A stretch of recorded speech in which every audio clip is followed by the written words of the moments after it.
And we would now like to invite to the stage Mr. Andreas Dracopoulos, co-president of the Stavros Niarchos Foundation, to give the opening greeting speech. Thank you.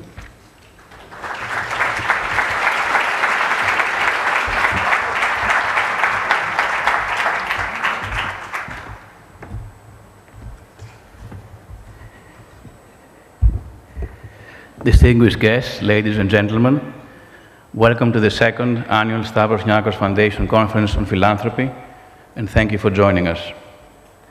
When we had this idea of organizing our first conference last year, it seemed that it was going to be more of a one-off event.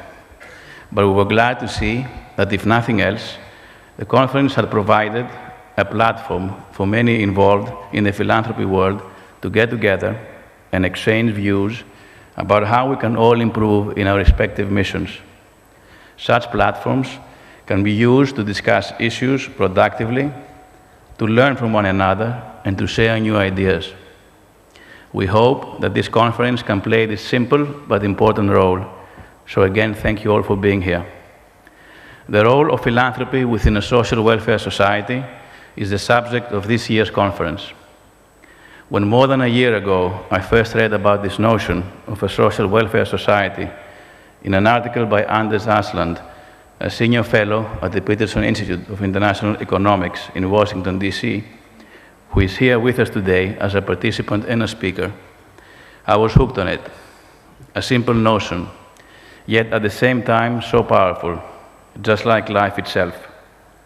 The issues that we're all facing today in this truly global and complicated world we live in are immense.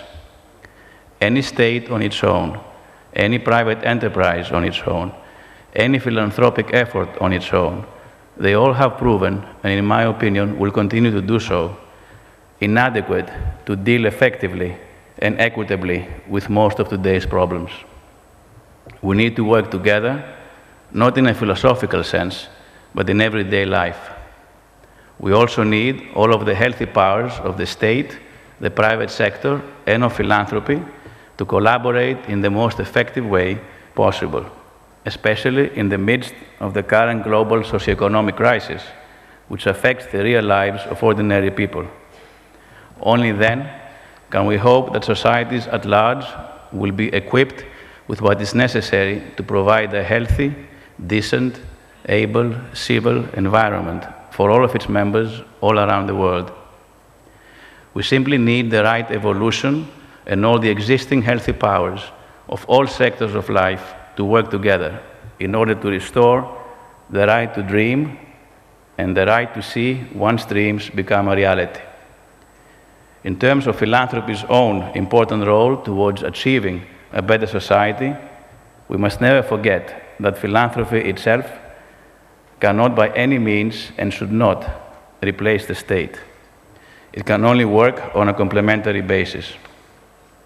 As I mentioned earlier, we hope that all of you will find this conference as a productive opportunity to meet one another, learn from one another, and hopefully to find common goals that we can all pursue together.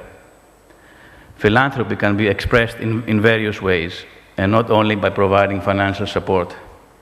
Volunteers of all sorts, as well as people who passionately commit their free and or professional time and expertise to create and run many philanthropic organizations, are the real heroes and the ones who provide the necessary links so that any financial support can prove effective.